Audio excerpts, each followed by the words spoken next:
All right.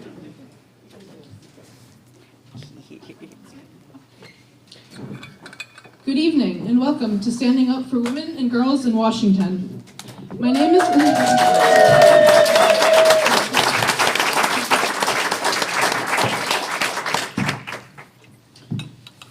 Elizabeth Chesak, and I serve as the current president and a board member of WDI USA, and I'm one of the lead organizers of tonight's event. The impetus for tonight's event was the oral arguments in the case of Olympus Spa et al. Versus Armstrong, which will happen tomorrow, November 18th at 10 a.m. at the William K. Nakamura Courthouse. WDI USA will have a press conference at that event. In case you're not familiar, this case centers on whether a female-only nude spa in Washington state can exclude men. WDI filed an amicus brief on this case. This event tonight will feature a wide range of panelists speaking to not only this case in particular, but how gender identity ideology has been harming women and girls in general, specifically in Washington state. Our priority is women and girls as a sex class. A person's identity doesn't change his or her biology, even though many of our lawmakers suggest that it does. As a reminder, WDI USA is an all-volunteer organization, and your donations make events like this possible. Please see the QR codes on your library program to sign the Declaration on Women's Sex-Based Rights and to donate to WDI USA. Before we start, I want to let you know that the views of the panelists don't necessarily reflect the views of WDI USA.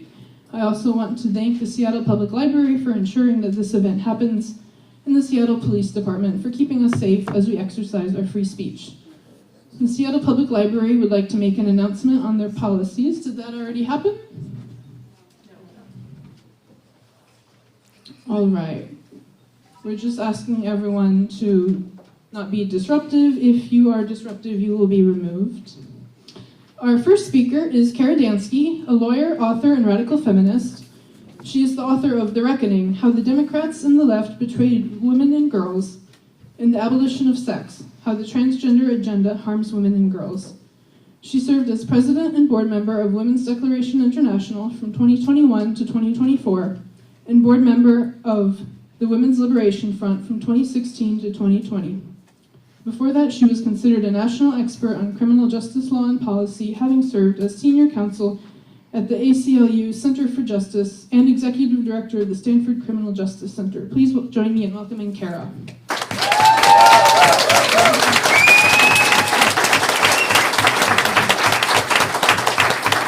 Thank you, Elizabeth. Thank you, everyone, for being here. As Elizabeth said, my name is Kara Dansky. I'm a lawyer and the former president of WDI USA. I'm also a radical feminist. WDI USA is a nonpartisan organization that does not support any candidate or party. Speaking solely for myself, I am a lifelong Democrat. As Elizabeth said, the main impetus for tonight's event is the fact that the Ninth Circuit Court of Appeals is going to be hearing oral arguments in the matter of Olympus Spa versus Armstrong tomorrow morning at 10 a.m. at the Nakamura Federal Courthouse. This is an important legal development in the fight to protect the sex-based rights of women and girls, and I hope many of you will join us on the steps of the courthouse. My main role in tonight's event is to explain a few things about the case and the arguments that WDI USA presented in its Friend of the Court brief.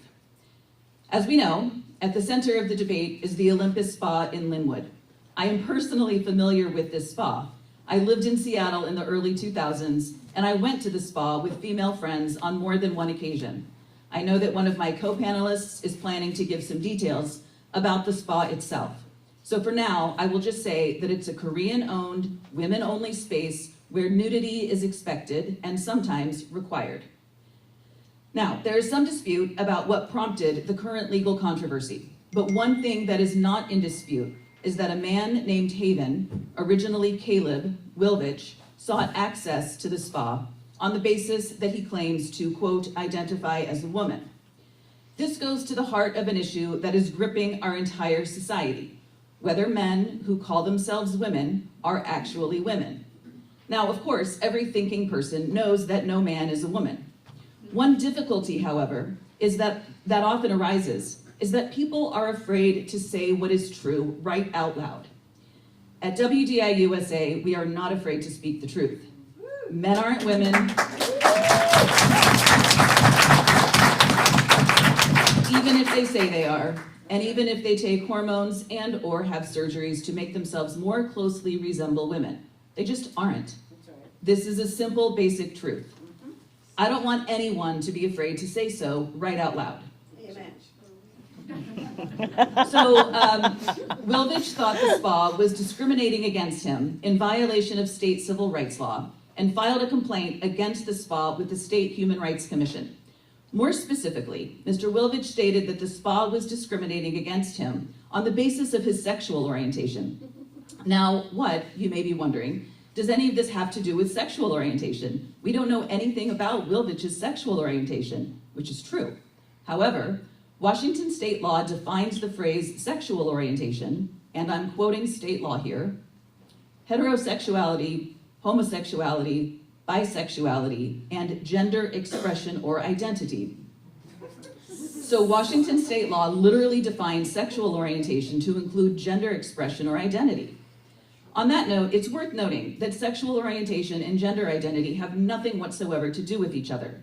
I assume, for example, that a woman who is homosexual, i.e. a lesbian, would not be excluded from the spa, but that if she were, I would argue that she has a right to claim discrimination on the basis of her sexual orientation.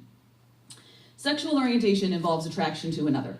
All human beings are either heterosexual, i.e. attracted exclusively to members of the opposite sex, homosexual, i.e. attracted exclusively to members of the same sex, or bisexual, i.e. attracted to varying degrees to members of either sex.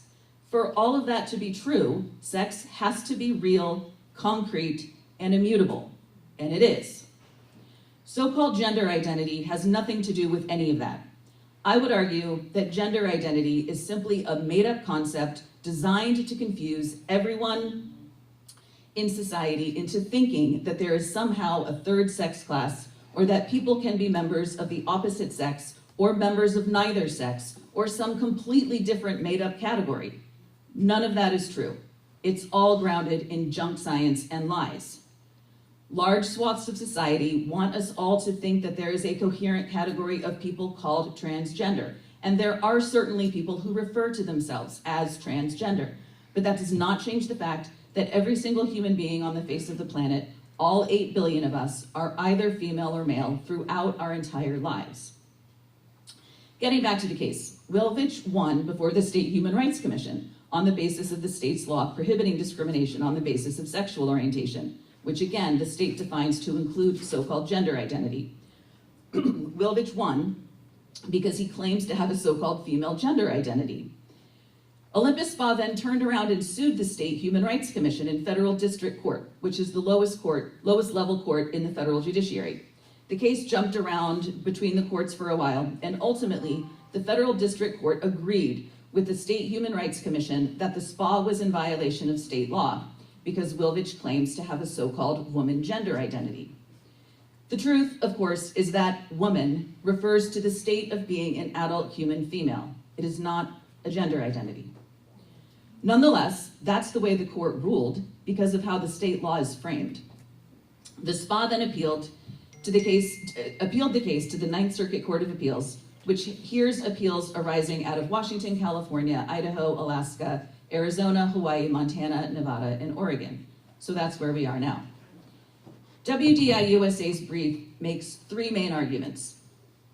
First, if the applicable Washington state law elevates so-called gender expression or identity over sex, it violates women's rights under the Constitution.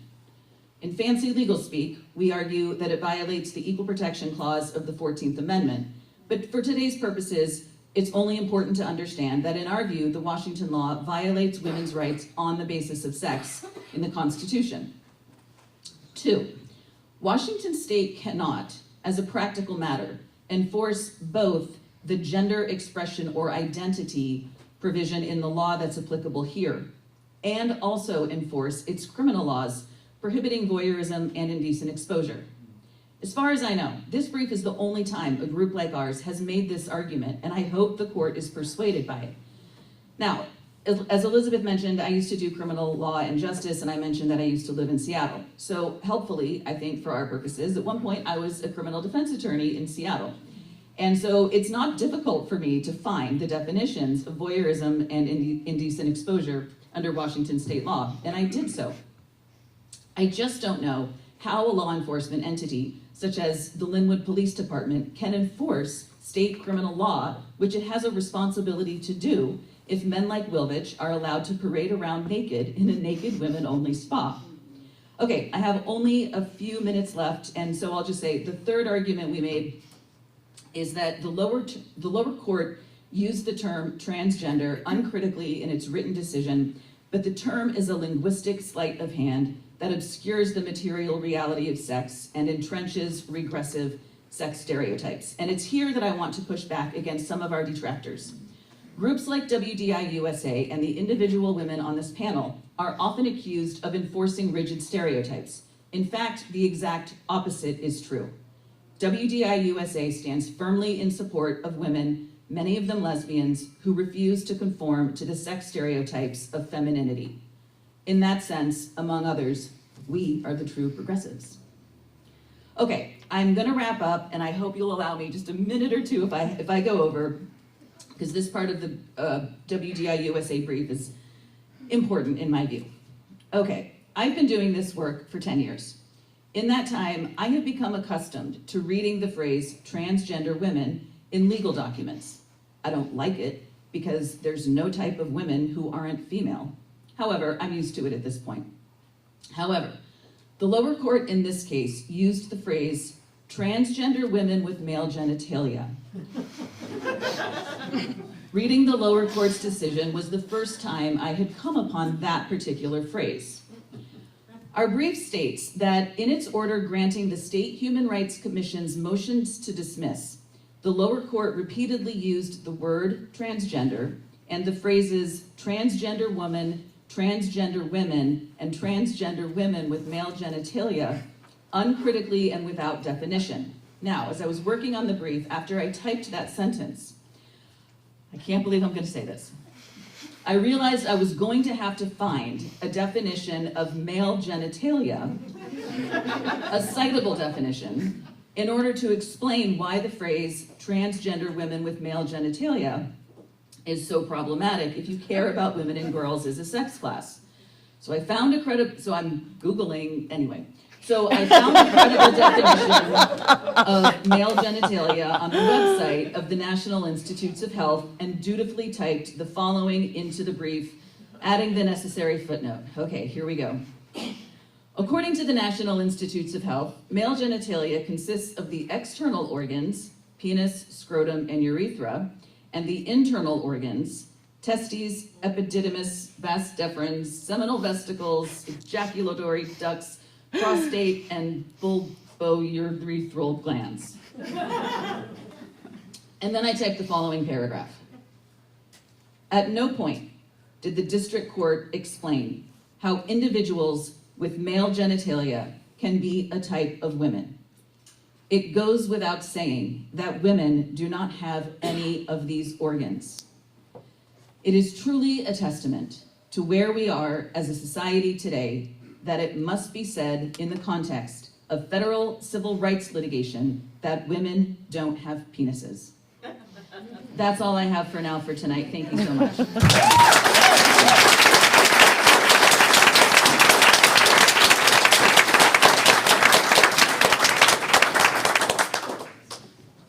Thank you, Kara. Our next speaker is Susanna Keilman, a twice-deployed prior service U.S. Air Force medic with an MBA in Healthcare Administration and a Master's in Political Science and International Relations. Susanna has worked in the biotech industry for over 20 years and serves her community through various boards, organizations, commissions, and advocacy work. In 2022, she ran for the House of Representatives in the 28th Legislative District, receiving strong support from the Korean community. Please join me in welcoming Susanna.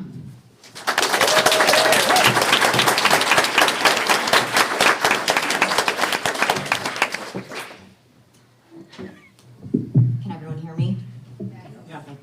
I want to just thank everyone for coming. coming tonight. I know that there's a lot of logistics involved in coming to discussions, especially when the topics can be very polarizing. And it's always great, and I just commend the Seattle Public Library for allowing us to speak on this topic tonight, because where else better than to exercise your First Amendment right than a public library? So kudos to the library.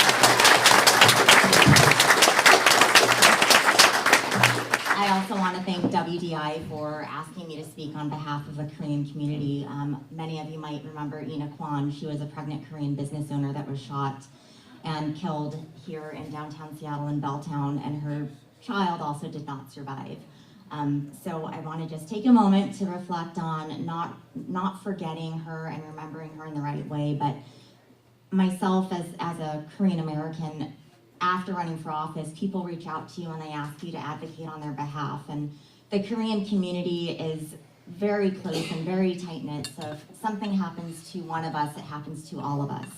But not all of us feel comfortable to voice how we feel about that issue, because we are scared that our businesses will be vandalized, that our parents will be criminalized in some way. I know for myself, my mom is not a very tall woman. She's very short, actually, of small nature, and I became this helicopter daughter after COVID, and I wanted to go with her everywhere because I just did not feel safe with my mom going to the grocery store. And so I'm proud to be here and advocate on behalf of the Korean community. I'm not going to be expressing my own views on the whole trans issue, just because I want to make sure that this is an education format and opportunity to inform everyone on what it's like to be a patron of a Korean bathhouse and the history and the traditions behind it. So as I mentioned, my mom is a first-generation Korean immigrant. My grandmother is a survivor of the Korean War. And my grandmother raised my mom in the Korean bathhouse. It's also known as the Jiljimbang, and I'm a Korean American, so forgive my pronunciation. If my mom were here, she'd kill me. But my grandmother raised my mom in the bathhouse. My mom raised myself and my two older sisters in the bathhouse, and that helped us just get the exposure from a very young age of different body types. And women, we have different body types, don't we? And we embrace that about each other. We are very non-judgmental, especially in places like Olympus Spa, where you can come to be naked.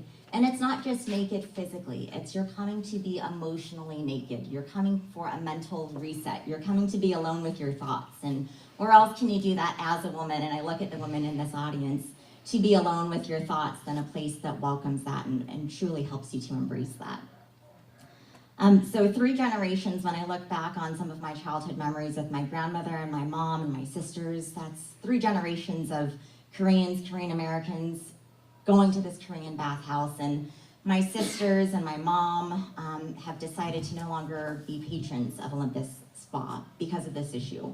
And there's Korean spas all over the United States that have sprouted out throughout the 80s and the 90s. But if we look back to the 15th century, where the bathhouse really started, and then it evolved with Japan in the 19th century, kind of taking over Korea, and there's a whole history there as well that you can look into. But in the 80s and 90s is where we really start to see the presence in the United States. And if you've ever gone to an Olympus Spa, and if you're comfortable, I do encourage you to go. That business is at risk of closing their doors, unfortunately, because of this issue. But it's a room, it's a big facility, it's very warm and welcoming, but people hear about it from their friends. You know, it's, hey, come to Olympus Spa, let's get naked together. It's a big joke, you know, and being a female and how we can kind of embrace our sexuality and embrace being naked with each other and not care about it. And be body positive and teach how to be body positive with other women and teach that to our daughters. And people that might be closed off, I'm an extrovert, but I love bringing my introverted friends to Olympus Spa to literally get them out of their shell. But it's just a place where I see this, and I talk to my other friends, and they're all saying, oh, I'm not going there anymore. I don't feel comfortable to go there anymore. And it's not because they don't feel safe, it's just that they don't want to be in a spa, a women's spa, and all of a sudden see a penis. You just don't expect to see that when you're at an Olympus Women's Spa. And so my fear is, and the fear of the Korean businesses, is that our culture is being eliminated slowly. Our history and our traditions of what started to be communal bathing together, a place where you could come to socialize, where you could come to share.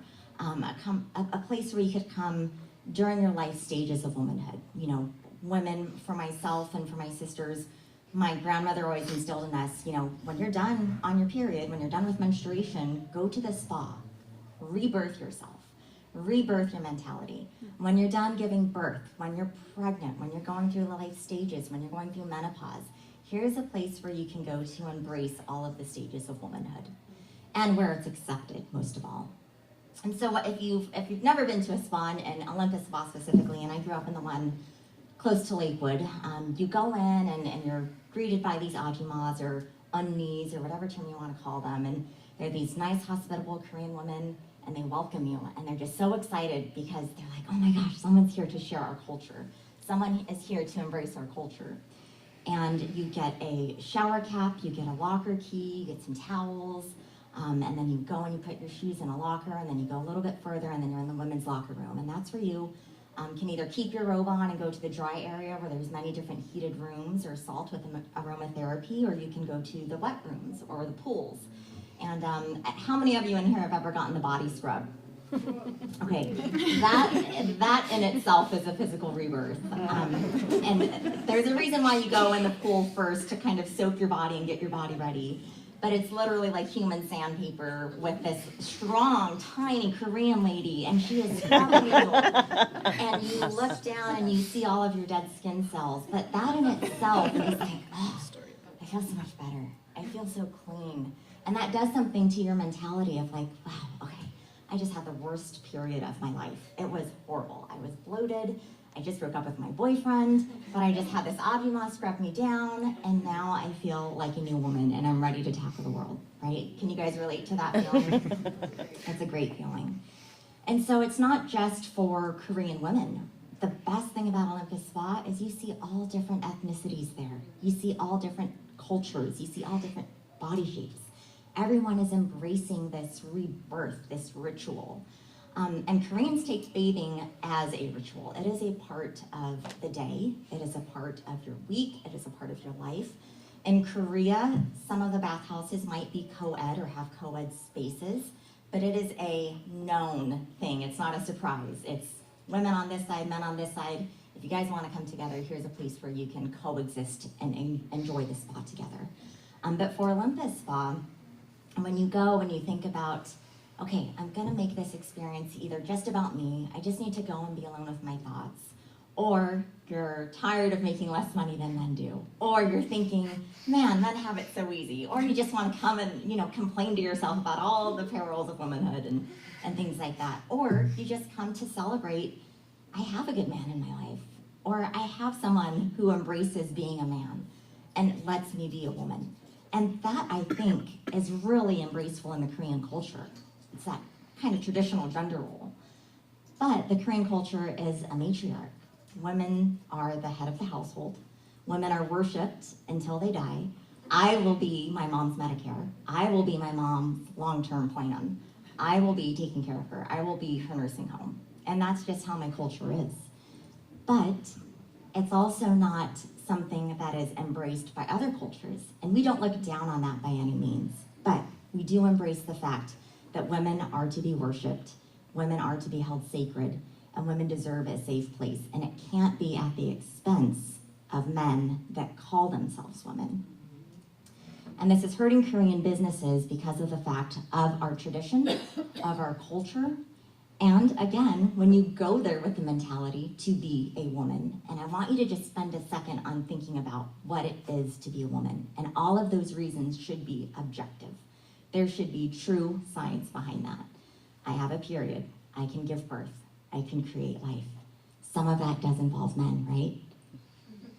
But also, we are the conduit for that. We are the conduit for life. And so we have to embrace that. And we need our brothers, we need our men to be our allies in that. And so I look at the audience and I see the men in the audience, and I'm so thankful that you're here, because you taking your role is just as important as allowing women to take our role. So inclusion, true inclusion, cannot come at the expense of the Korean culture or those that choose to embrace it. Thank you.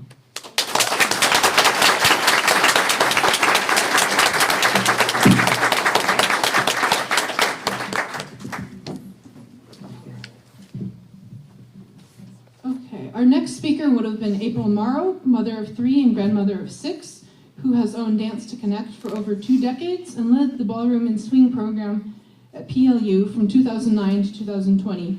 April founded Sovereign Women Speak in 2021, where she plans informational and advocacy events and stays in touch with hundreds of women inside the Washington Correctional Center for Women. Unfortunately, April was unable to join us tonight, so my fellow board member and event co-organizer Irene Lawrence will read her talk instead. So please join me in welcoming Irene.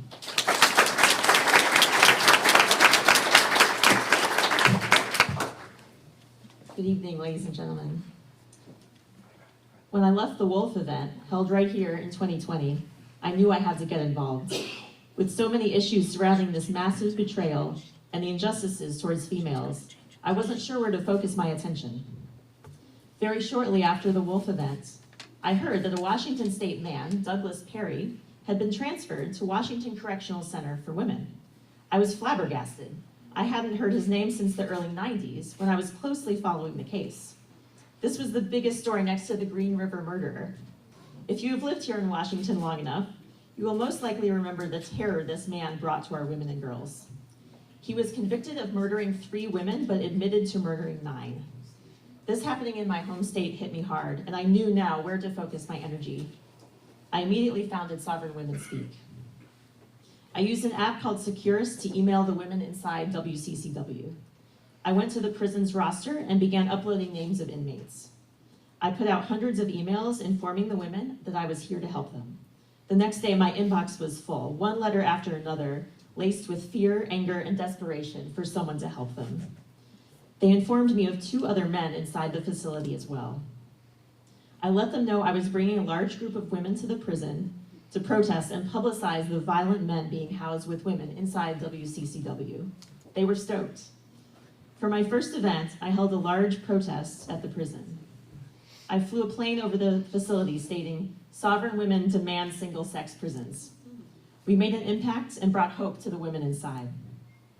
Next, I began helping the women who were being forced to share a cell with a man fill out grievances known as resolution request forms to get them removed. Most were denied. The next battle was House Bill 1956. This bill would hide the true sex of the males entering the prison from the public eye. The state was working to protect these men in every way they could. I, along with 8 other women, testified against this bill, recorded it, and put it on YouTube to expose the state and in hopes of finding an attorney to help. As more men entered the prison, many of the women had become my eyes and ears, passing on information so I could be their voice on the outside. I took their incidents of sexual and physical assault and severe emotional and psychological distress to different news outlets, sharing their stories. By the DOC allowing male inmates to be housed in WCCW based solely on gender identity, without consideration of sex, they created a hostile environment for women, putting them in direct line of danger. This is especially concerning given that the women in prisons are already a vulnerable population, most with histories of trauma and abuse. We all know the physical differences between men and women. Females are, on average, physically smaller and less strong than males, and we are the only sex capable of becoming pregnant. Moreover, the psychological impact of being housed with males cannot be overstated. Many female inmates have histories of domestic violence and sexual abuse and suffer from complex PTSD. As a result of being confined with male inmates, they are being forced to relive their trauma, creating huge negative impacts on their health. This situation is inherently discriminatory because it imposes unique risks on women that males are not similarly subjected to. The male inmates entering WCCW are not placed in situations where they're housed with individuals who are physically stronger and capable of sexually assaulting them, and they have zero risk of being impregnated. Yet these 12 males have been granted 6 advocates for their rights, while I have not found 1 advocate listed for the 550 plus females. All the protests, speakers' corners, marches, interviews, news articles, and conferences I held was not going to protect these women. I stayed in touch with the women, but my work had hit a wall, and without attorneys, I did not know how to move forward to help protect them. Then I was introduced to FAIR, Foundation Against Intolerance and Racism. Their attorneys were interested in helping. I was ecstatic. I convened a volunteer group with FAIR. Now there would be someone to hold the DOC accountable for ignoring the grievances and resolution request forms that had been ignored for almost 4 years. Our volunteer group has been steadfast in its mission to gather comprehensive information and data. FAIR's goal is to file a federal lawsuit that defends the rights of female inmates in Washington and set a precedent for facilities across the United States. We have been encouraged by the Department of Corrections' willingness to engage in dialogue. They have listened to our concerns, which is a positive step. However, dialogue alone is not enough when the safety and rights of individuals are at stake. We remain vigilant, understanding that legal action may be the most effective way to bring about necessary change. In an effort to escalate our concerns appropriately, FAIR has sent a detailed letter to the Department of Justice's Special Litigation Unit. We have outlined a pattern of discrimination and harm observed at WCCW and have requested a thorough investigation. The Department of Justice has the statutory authority to intervene and, if warranted, to file a lawsuit against the state of Washington. Such action could not only address the immediate concerns at WCCW, but also prompt a broader revision of policies affecting women's prisons nationwide. We are not driven by animosity or prejudice, but by a commitment to justice and safety. Stay tuned for news on this lawsuit. It's important to recognize that this issue extends beyond the confines of correctional facilities. It reflects how we, as a society, balance the rights and protections of different groups. It challenges us to consider how policies affect real people and whether they uphold the principles of justice and equality. I urge you to empathize with these women affected by these policies. Imagine the fear and vulnerability they experience daily. Consider the trauma that is compounded when their safety is not guaranteed. We have the power to effect change. I invite you to join us in this important endeavor. Your support, whether through donations, raising awareness, or engaging in informed discussions, is invaluable. Together, we can advocate for policies that are just, equitable, and that protect all incarcerated women. Thank you for your time, your attention, and your commitment to justice.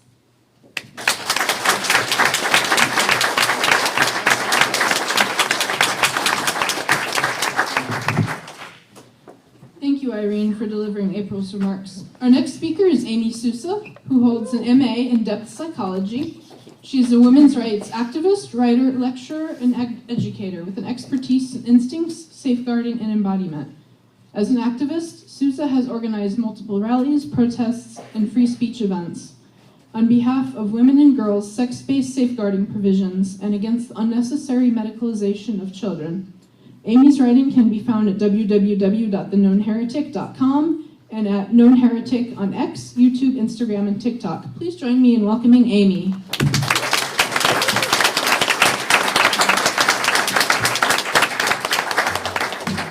All right.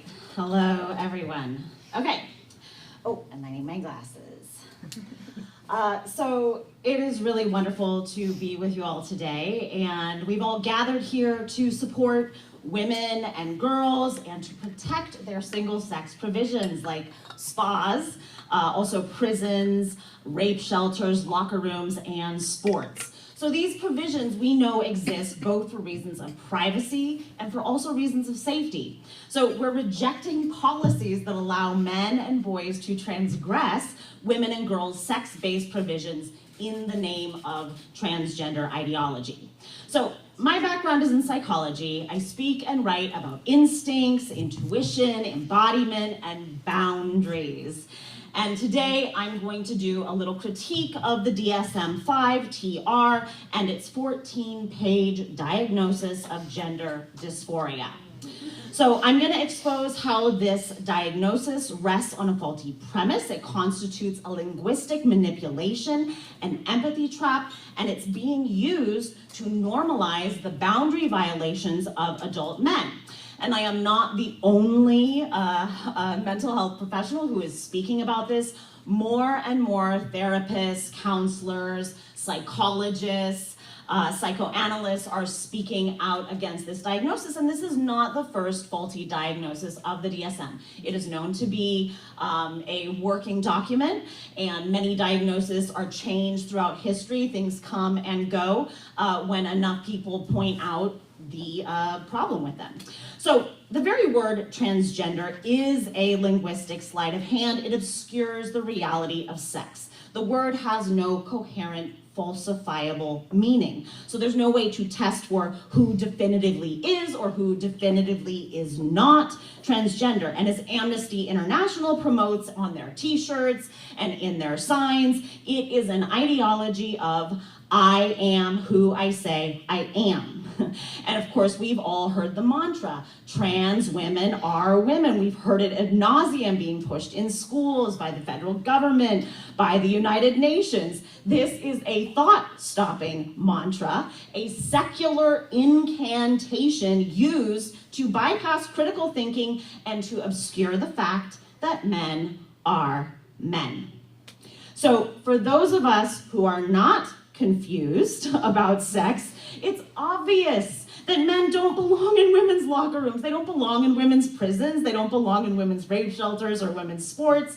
And we understand that there is no such thing as a trans woman. There are only men who choose to violate women's boundaries. So when it comes to the transgressions of adult men, our empathy is firmly with women and girls and their physical integrity. But when it comes to the notion of the poor gender dysphoric child, our empathy becomes confused. And this is what is called an empathy trap. So the diagnosis of gender dysphoria is just as much a linguistic sleight of hand as the term trans woman, trans men, or transgender itself, and it is also an empathy trap. In their book, The Empathy Trap, Understanding Antisocial Personalities by Jane McGregor and Tim McGregor, they talk about the dynamics between the sociopath, the empath, and the apath. So of course, anyone who is apathetic, they just don't care. But the feeling nature of the empath makes them the natural enemy of the sociopath. When you are an empathetic person, you get in the way of those who are attempting to do harm. And in this case, the concern for the poor, mentally ill, dysphoric patient is used to derail our natural empathetic response both to the plight of vulnerable women and children in the face of predatory males, and also to derail us from the brutal reality of child sterilization and genital mutilation. So I speak on my Substack about instincts. I have a whole series called Instinct SOS. And empathy is not just a moral value for humans. It is also part of our primitive evolutionary instincts. We have a natural empathetic wince response to another person's pain. When you see someone take a hard fall, for example, you do this natural involuntary flinch. That is the empathetic wince response happening to you, and it happens below the level of conscious awareness. It's involuntary, it's a reaction. So, when we hear that kids are being given drugs that sterilize them for life, it should cause us an emotional wince. When we hear that kids are having their healthy body parts surgically removed and mutilated, it should inspire a wince response from us. When we hear that girls are having their breasts cut off, it should inspire a wince response. And also, I wasn't gonna say this, I am going through cancer right now. I have just had surgery on my breast, which was a lumpectomy, and even that, it was so painful and hard, and I fought like fucking hell to not have to get the mastectomy. And my response to save my own body was so strong that I have been doing everything I can to save that. So this is natural. It should be natural to protect your own body. But we are having that natural empathetic response derailed. So the diagnosis of gender dysphoria has been used to validate the notion of true transgenderism. So before this diagnosis existed, it only came into being in the DSM-5. In the DSM-3, we understood adult male sexual transvestism to be a sexual paraphilia associated with higher rates of sexual violence, fetishism, voyeurism, exhibitionism.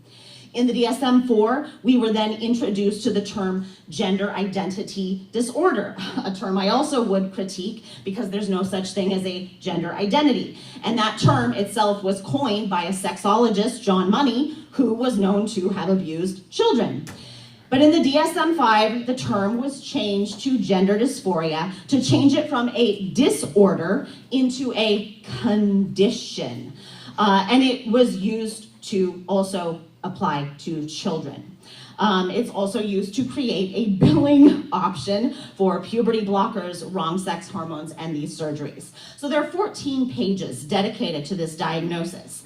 The shorthand definition is an incongruence between one's expressed gender and one's assigned gender. So we'll note that gender in this one sentence is being used in two different ways. In the first part of the sentence, gender is being used as gender identity. One's expressed gender is talking about gender identity. In the second part of the sentence, gender is being used for sex. So all throughout this diagnosis, the terms are very confused, and the diagnostic criteria are based on sexist stereotypes. It's based on whether a child likes to wear pink or blue, whether they like to play with Barbies or Ken dolls, whether they like to have their hair cut short or long. All of these are simply stereotype behaviors. And also the diagnostic criteria, if you think about it, is based on consumable purchases. This is a diagnosis being based on what you purchase.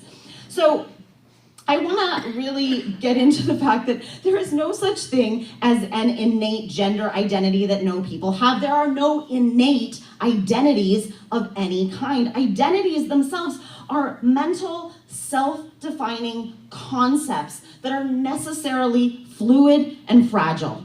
And there is no such thing as an identity in congruence. It's impossible to have an identity that's wrong for your body. Again, an identity is something that you think about yourself. It's a self-referential mental concept. And the concepts that we make up about ourselves may cause us comfort, or they may cause us discomfort, but there's no right or wrong conception for any particular sex body.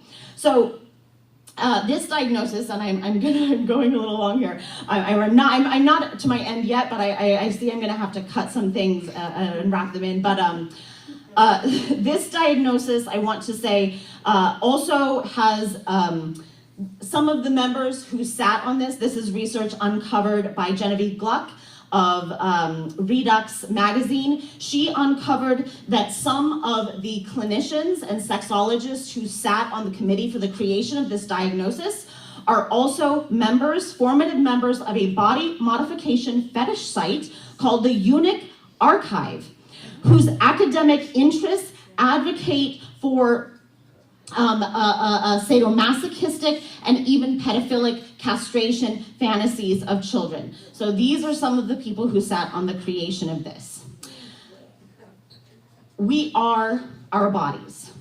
You can't be born in the wrong body. We're not even born in bodies. We are born as bodies.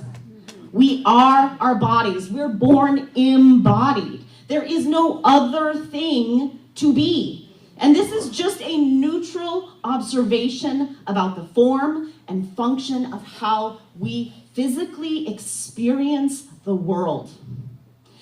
So when young people dissociate in the name of trans dogma and think they are born in the wrong body, this keeps them from being able to listen to their body's signals and act in self-preserving ways. Understanding and embracing our embodiment is a path of nourishment and health. Normalizing self-harm is maladaptive. It hurts all of society, regardless of whether it's adults or teenagers doing it. And it's actually worse when it's adults, because then they glorify and glamorize the self-harm and try and make it look cool. And when in reality, it's unhealthy and dissociative. I want to end with the story of a young woman named Griffin who believed that she was a trans man. She died a few months ago, unfortunately, with complications around her many multiple surgeries.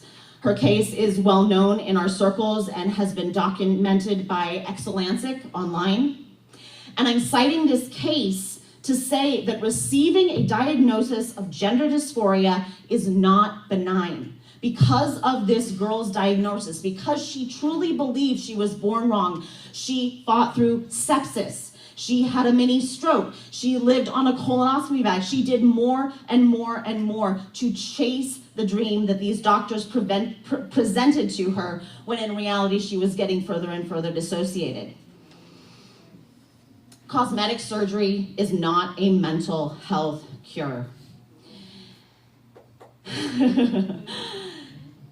We must remain in our empathetic wince response, instead of getting hooked into an empathy trap. We must speak plainly and clearly, and just as we have seen clinicians critiquing WPATH and its formation, just like we have seen reports out of the UK, the CAST report critiquing gender medicine, we need to also put our critique into the American Psychological Association's diagnostic manual, the DSM, and we must not treat this diagnosis as if it's a given, but we must remain critical. Thank you all.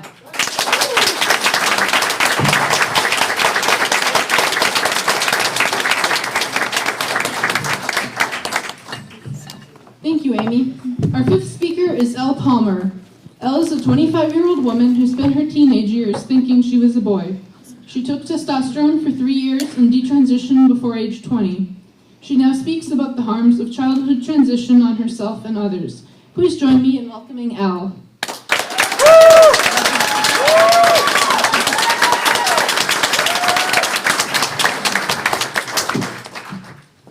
Hello, my name is Elle Palmer. It's been 5 years since I started telling my story in online spaces. It's been 5 years since I realized I wasn't a man. It's been 5 years since I stopped taking testosterone. And it's been 5 years since my transition from female to male ended and my detransition began. Today is the first time I have ever spoken about my detransition in public.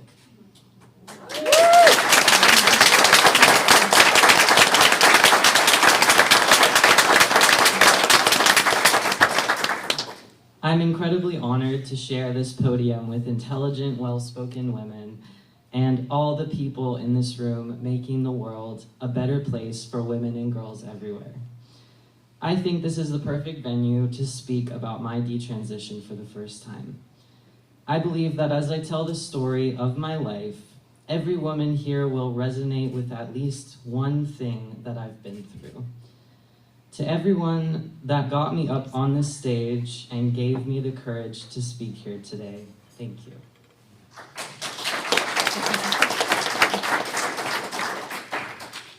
Sometimes I see pictures of myself in high school and I think, he looks so cute, or look at his beard. I don't recognize that person as me. I don't see myself in my 17, 18, or 19-year-old pictures. I'm sure that might sound familiar to some of you who went through an ugly duckling stage or still get embarrassed by their teenage years, but this was much more than that for me.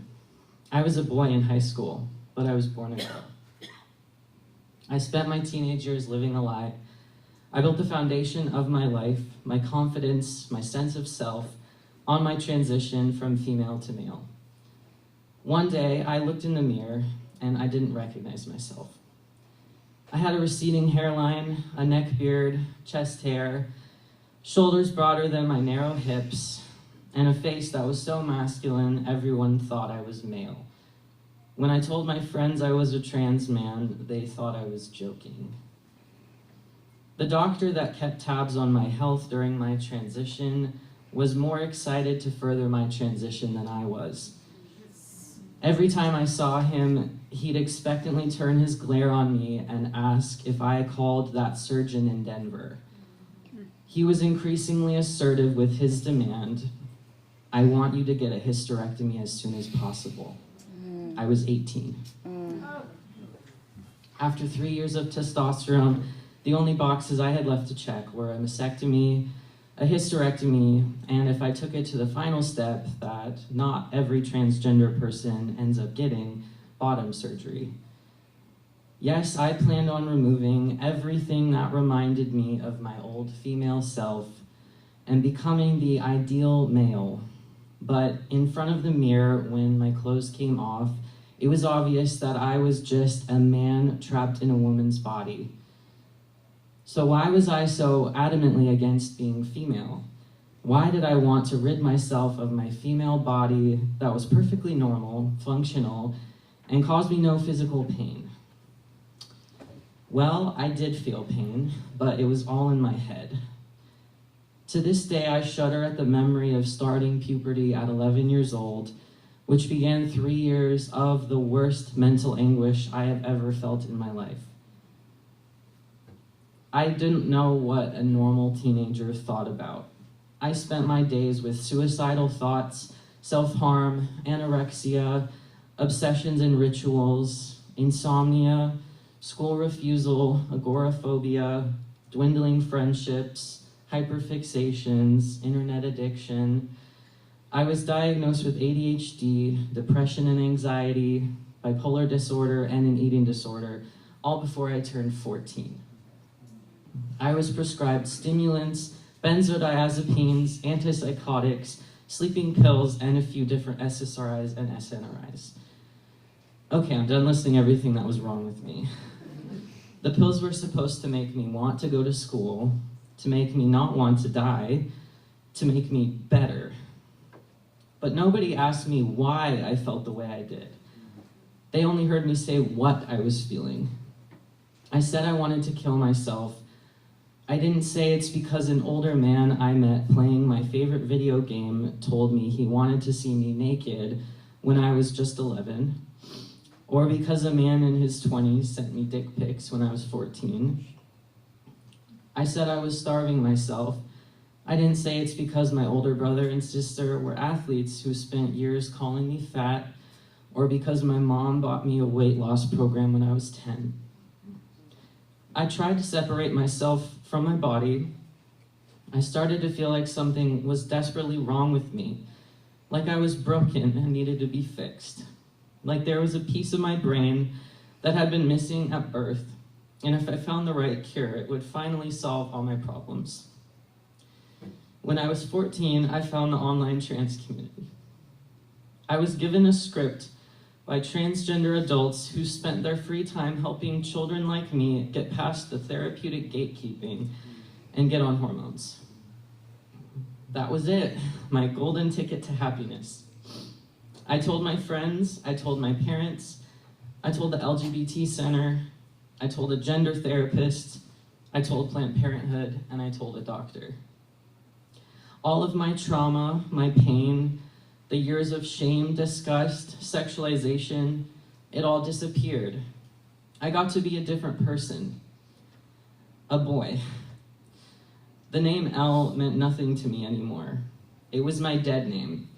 I was and always had been Luke, and I was never going to change my mind. Then I changed my mind.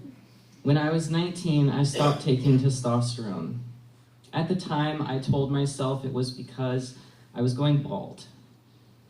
But in reality, I had spent the last year of my life daydreaming about going back in time and growing up as a normal woman who had never gone through transition.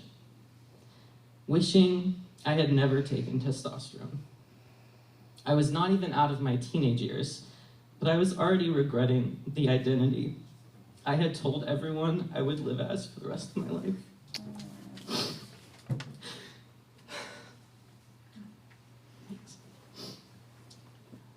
5 years later, I have come to terms with the fact that I was just a girl going through puberty who ended up in the hands of doctors and therapists who forgot the first rule of medicine: do no harm. I was a child. As much as I cannot take the blame for adult men sexualizing me at 11 years old, I cannot take the blame for adults in my life who allowed me to transition as a child. When I was 15, I came out as a trans boy. The doctor prescribing the testosterone said, "When did you start feeling this way?" I thought about it. I started feeling like a boy when I decided that being a girl was the reason for every bad thing that had ever happened to me.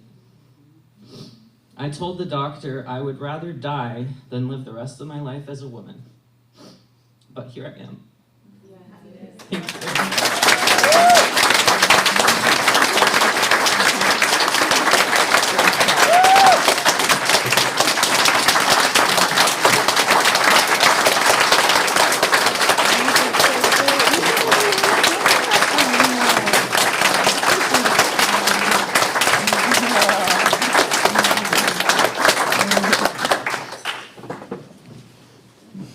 Thank you, Elle.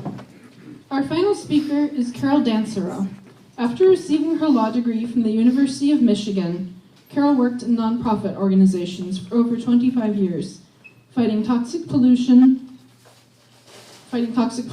Carol's environmental work helped to disclose the fact that common pollutants block or mimic hormones with grave health implications, especially for children. She never dreamed that self-proclaimed progressives would someday demand hormone disruption for children under the guise of so-called gender affirmation, attacking her and others who continue to defend children from harm. Her more recent work has focused on gender identity indoctrination in K-12 schools. Her articles and reports can be found at caroldansereau.substack.com. Please join me in welcoming Carol.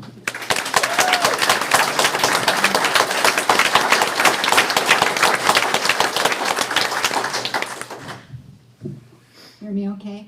In the right place? The people who want to silence us belong to a belief system known as gender identity ideology. It's based on the insane idea that what sex you are should have nothing to do with your sexual anatomy. So a woman isn't someone born with ovaries, for example. It's anyone who says they're a woman, including men. If this were, is that better? If this were a matter of people merely wanting to be free to believe about themselves whatever they want, there wouldn't be a problem. Most gender critics strongly believe in live and let live. Trans activists, however, insist that everyone must abide by their faith, agreeing that men are women and vice versa, and forfeiting rights accordingly. Their ideology is being imposed everywhere.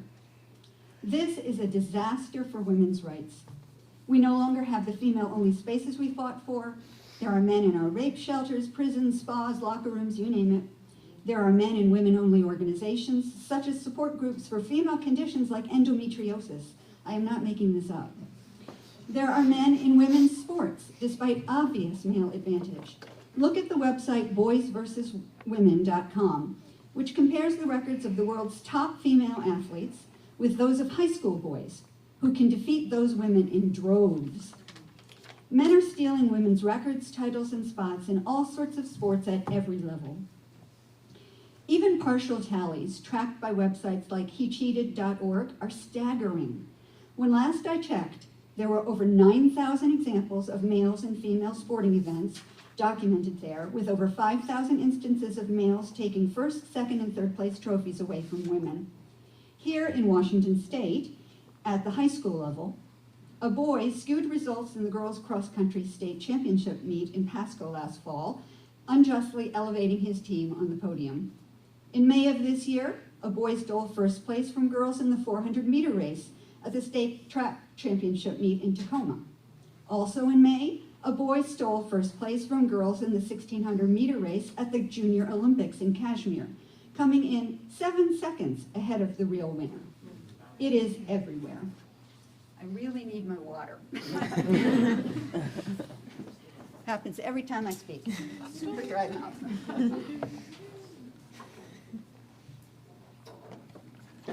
It is happening everywhere.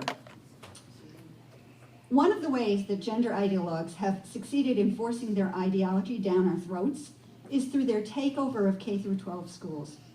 Picture books are read to children that say it's up to them to decide whether they're boys, girls, or something else. That being yourself may entail rejecting or even maiming your body. School policies allow the opposite sex in bathrooms and locker rooms and boys and girls sports. Gender identity units teach children the incoherent definitions and tenets of that faith. Teachers are told to avoid terms like woman, using terms like person with a vulva instead. In units on sexual anatomy and reproduction, they make a point of not being clear about which anatomy and which sexual functions go with which sex. Children are emerging from schools believing that men give birth. And this is the outcome schools intend. Currently, at least 12 million US children in thousands of districts across at least 37 states attend schools where teachers are required to keep parents who have doubts about gender ideology in the dark about their children's at-school transitions. Aggressive indoctrination is underway across the US and beyond. There is so much I could say about the harm being done to all children, but given time limits, I'll jump to the children who are hurt most. Schools are shepherding them into the unspeakable harm of pediatric sex change. No words can express how horrifying this is. Every person should recall, instinctively, from the idea of doctors blocking the puberty of healthy children, giving them cross-sex hormones, cutting off girls' breasts, subjecting some children to genital surgeries. Every person should realize that promising a child something they can never, ever have, the body of the opposite sex, is one of the cruelest things you could possibly do. That's right. The harm from so-called medical affirmation is shocking. If you stunt or remove children's sexual anatomy, they can never get it back. Infertility, sexual dysfunction, osteoporosis, cardiopulmonary problems, and so much more result from pediatric sex change. Gender clinicians claim that what they're doing is fine because it supposedly improves children's mental health and prevents suicides. But multiple systematic reviews have concluded that this assertion is not backed by credible evidence. And the corruption of the pediatric sex change industry has been made crystal clear by whistleblowers and documents obtained via discovery in litigation. Seattle school officials say that between 7 and 13% of children in the middle and high school grades they've surveyed identify as trans or gender identifying. In some US schools, the percentage is even higher.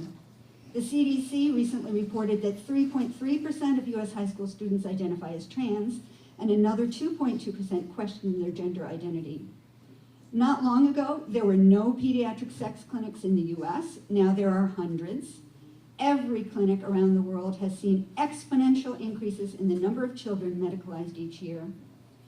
Over 17,000 children in the US were subjected to puberty blockers or cross-sex hormones from 2017 through 2021. Over 5,700 US children underwent mastectomies or other sex change surgeries from 2019 through 2023. These numbers come from reviews of partial data. They are only a small part of the full picture. Some people continue to have no clue about the harms done by gender ideology. Others have started to say things like, well, if bad things are happening, they're rare. They're rare. Besides, we need to focus on more important issues. As data shared tonight attests, damage from gender ideology isn't rare at all. And yes, there are other problems in the world we must address. And I and other gender critics are active on those issues too. We don't have to choose. More importantly, if we care about those other issues, we can't ignore gender ideology. It is connected to everything. This is not about token damage to a few people. It's about the evisceration of fundamental rights of huge numbers of people, including the half of humanity that is female. It is about one of the most horrifying medical scandals of all times. I think I skipped part of my thing. I'm going to, actually, I really want to say this other part, so I'm going to get back to what the token, it's not token damage. Everything that's happening on this, because I went and got my water, so I got off my pages. Everything that's happening on this, in the sports, in the women's spaces, and what's happening to kids, is happening in a context that can only be described as Orwellian. Trans activists have the audacity to call their sexist evisceration of women's rights the next stage of feminism. They say they're advancing LGBT rights as they destroy them. Their faces contorted with hatred as they yell at us and push us out of parks. Their bizarre accusations belying bigotry beyond compare. They label us hateful and bigoted. Trans activists claim that gender critics are attacking the rights of trans-identifying people and making them unsafe. Gender critics aren't attacking anyone's rights. We're not endangering anyone. Liar! It is our rights that are under attack. It is we who are made unsafe by trans activists who assault us, get us fired, deprive us of children, and much more. Most Orwellian of all is the erasure of what's going on. News stories don't cover our concerns or even make clear that self-proclaimed females are actually males. Women are told that the naked man next to us in the spa is a woman, as is the guy holding the sports trophy that should be ours. So hey, female-only spaces in sports still are female-only. So we endure not only full-blown destruction of our rights, but also the pretense that it isn't happening. This is not about token damage to a few people. It is about the evisceration of fundamental rights of huge numbers of people, including the half of humanity that is female. It is about one of the most horrifying medical scandals of all time, and failing to take responsibility for the mental health crisis and sexual abuse epidemic enveloping our children. Instead of addressing the roots of their suffering, we are feeding them to big pharma and for further abuse. This is about oppression and draconian censorship. Precedents are being set via gender ideology that destroy freedom of speech and assembly, hastening our descent into totalitarianism. It's about powerful forces showing just how completely they can control humanity, commandeering institutions we once relied on, persuading us to deny reality, chant absurdities, and applaud atrocities. This is about destabilizing and demoralizing humanity by surrounding us with Orwellian narratives, punishing dissent, and depriving us of the loved ones and communities we need for security and joy. Finally, this is about teaching people that fighting for justice means demonizing and fearing those who disagree with you, and forming mobs to get them canceled. Gender ideology undermines our ability to build the very movement we need to address the problems facing humanity. So no, gender ideology is not a minor sideshow. It is one of the central issues of our day and cannot be ignored. We have an opportunity right now to rescind the curricula and policies that have imposed gender ideology. But the forces we're up against are powerful, and halfway measures could well be substituted for what is needed, unless we are organized and active. So join the resistance. Together we can and we must end the regressive, civil rights eviscerating, child maiming, sexist, homophobic, democracy destroying nightmare of gender ideology.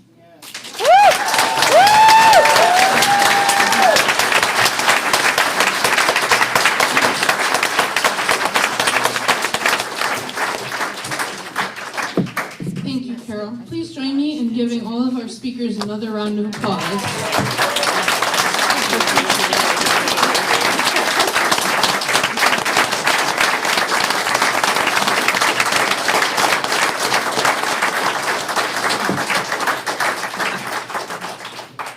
All right. So we have volunteers on either side of the room who will collect the index cards that you should fill out with any questions that you have. We have some time for questions. We can't take everything, but yeah. And then if those volunteers would like to bring them up to me, we'll read them. People without pens just asking questions. Borrow a pen, please. Thank you.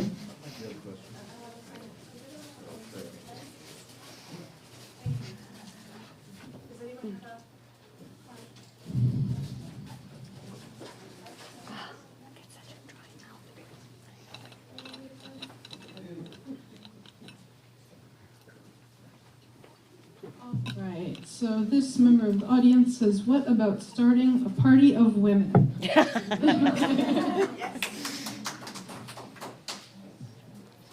Who would like to answer? I'm thinking maybe Kara? The question is, how about starting a party of women? Mm-hmm. So for anyone who doesn't know, a woman named Kelly J. Keane in the United Kingdom recently created a new political party called Party of Women, having thoroughly rejected the policies of both the Tory and the Labour parties. And I'm going to get these numbers wrong, but she got some number of women to stand for office in their districts representing the Party of Women. And they didn't have electoral success, they didn't win any seats, but they had a stunning success in terms of the numbers of voters who came out and voted for them, which was really great. So the question is basically, can we do the same thing here?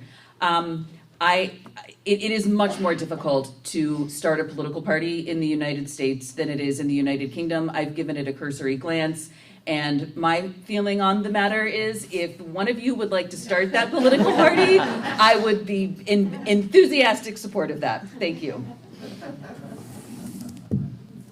Thanks.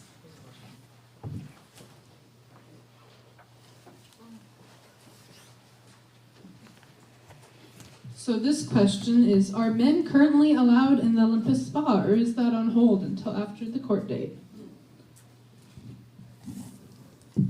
So it depends on, my understanding is that it depends in part on what is meant by the word men. So here's how I'm answering that. This is my understanding, having read the facts of the case. My understanding is that the spa's policy was at one point to exclude all males. And then I'm looking at Susanna because she might know better than me. And at some point, I believe after the Washington State Human Rights Commission ruled in favor of Wilvich, the SPA changed its policy to admit, quote unquote, post-operative transgender women. I hope everyone knows what I mean by that. I mean men who have had genital surgery. So my understanding is that those men are permitted in the spa now, at least under the spa's policy, and that policy is in place, but whether so-called transgender women with male genitalia are permitted, I think is on hold until the ruling. Susanna, do you want to elaborate on that, or no? That is correct. So, and I'm so sorry, I'm just not well versed in the terminology, but men that have had gender reassignment surgery or bottom surgery are permitted in Olympus Spa. My fear is, and I believe there's cases of this perhaps in SoCal, is that straight men will take advantage of this situation.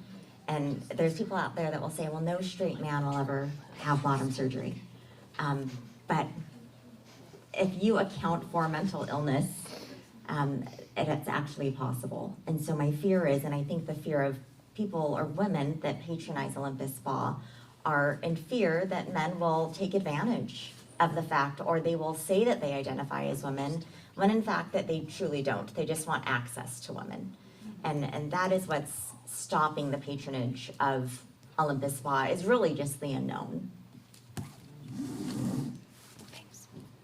All right, I have another question. Yeah, keep feeding them up here. Yeah, so this is just a super quick one, probably also for Kara again. Can we attend the hearing tomorrow? What time and what room?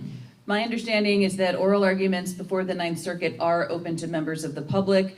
This particular oral argument is scheduled for 10 o'clock. It could go anytime, I think, within that hour.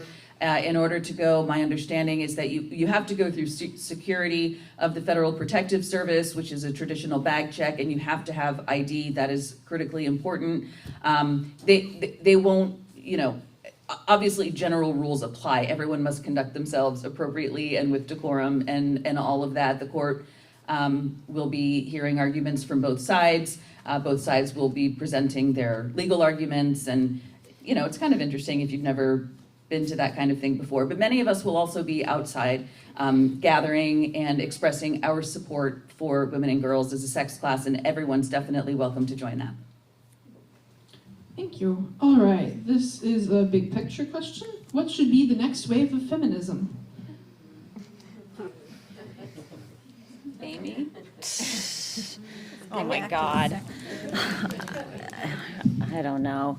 What should be the next wave of feminism? I think that I really think that it has to be in the reality of our embodied experiences, to stay material, to understand that there are certain material realities for each of the sexes. There are biological bases for things that we do. All of the other animals in the animal kingdom help their young to stay grounded in their adaptive instincts. We have a lot of cultural influences beyond our instinctual responses telling us to, that girls like pink and boys like blue, but these are just cultural artifacts. These are arbitrary. And those arbitrary things can be dismissed. And this is what feminists have long critiqued when it comes to gender. They critique those things that are arbitrary, those pink and blue things. But there are also physical material circumstances that each of the sexes have to deal with. Only women die in childbirth. Only women bear that risk. Only women can be forced into pregnancy. So there are very true material realities that we face as well. And I think that next wave should be to value what is valuable about our bodies, to value those capacities that each of the sexes have, to give back to men some of the strengths that they have. I think a lot of the liberal feminist critique of toxic masculinity has caused some friction. It's caused boys to want to reject their maleness, and sexual objectification has caused girls to want to reject their femaleness. But both of these embodied experiences come with gifts, and both of these embodied experiences come with challenges. So I think that next wave really needs to maybe, find a way to critique what is cultural and simply artifacts and expression, but to really grapple with the material manifestations that each of the sexes experience. I'm going to add something. I also wanted to add that we shouldn't forget about the current disparities between the two sexes. So we should still be placing an emphasis on that. And regardless of what your personal opinion is on what those disparities may be between the two sexes, it is important, if you are a male, to at least ask a woman, how do you feel, or what are the differences that you feel between the two sexes? How do you feel not as an equal to your male? Do you feel like, or do you know that you're making less money than your male counterparts? Does science get as much funding for women's health in comparison to conditions or diagnoses that men experience? And I work in healthcare. I've worked in healthcare for 24 years, and I can tell you, if you look at clinicaltrials.gov, you'll see more clinical trials that impact men than you will see impact women. So let's not forget about the current disparities. We can still evolve and always keep big picture of how women will advocate for ourselves, but let's continue to look at the fight that the generations before us have fought. Those are still things that are going on to this day. Yeah. So I want to put in a plug for not abandoning radical feminism. Like I don't know that we need a new one, and we need to move on. But you know, women in the 60s and 70s were just writing some incredible things, and so many young women have just lost that. Not even young women, you know, so many, you know, millennial, Gen X women have just no idea what was going on then. And if everybody could revisit some of the amazing radical feminists who were writing back then, Mary Daly, Andrea Dworkin, and others who aren't coming to mind right now, I'm going to put in a tiny plug, which will not work for most of the people in this room because it happens at 2 in the morning. No, what's RFP? Is it? Yeah, it's 2 in the morning your time, so you're not going to do it. But there's a weekly webinar called Radical Feminist Perspectives that's put on by Women's Declaration International in the UK. It's 10 a.m. their time. It's 5 a.m. my time on the East Coast. It's 2 a.m. your time. I realize that's not a rational, normal thing to expect you to do. But they're recorded and they're online. They're on the WDI YouTube channel. These are radical feminists discussing radical feminist texts that go back decades, and they're well worth a watch. Thank you. I also wanted to put in a plug for separatism too on this same topic. And something that's so valuable about Feminist Question Time and these webinars is the fact that they bring together women from around the world, and we can learn about how women around the world are fighting gender identity and pushing back in their unique contexts. And so that's important to learn from each other.